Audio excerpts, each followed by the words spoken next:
Hey guys, and welcome to Field Notes. Today we are answering the questions: why do we get bored?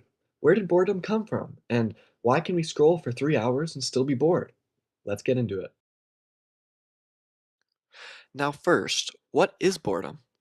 Well, psychologically, it's defined as a state of weariness or dissatisfaction in which you want to be engaged but fail to be. But it's also important to note that boredom is caused by lack of attention, not a lack of stimulation.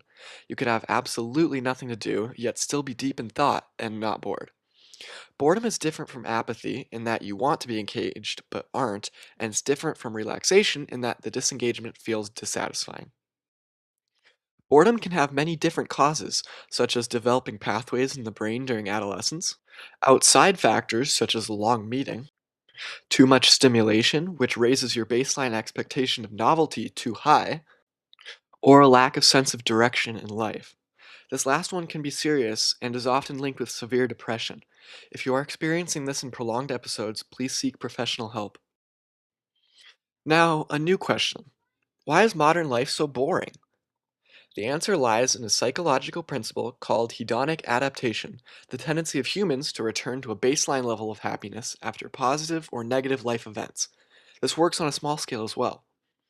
What this means for us is that something associated with positive emotions, like eating a cookie, will feel great the first time, okay the 10th time, and mundane the 100th time.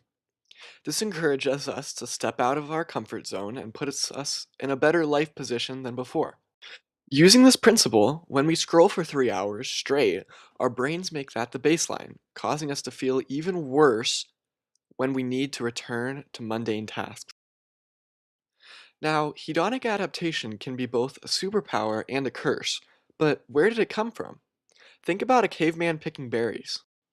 Abundant, but hardly enough protein for his whole family. Hedonic adaptation will cause him to naturally begin to look for another way. So when another option presents itself, he's ready to take advantage. This gives him a significant advantage over those who keep picking the berries. Many of the greatest discoveries in history have come from a place of boredom and stagnancy spurring innovation, such as Albert Einstein, Isaac Newton, and Archimedes. Now, why does boredom sometimes feel mildly unpleasant, and sometimes feels like the world is going to end if you don't get out right now?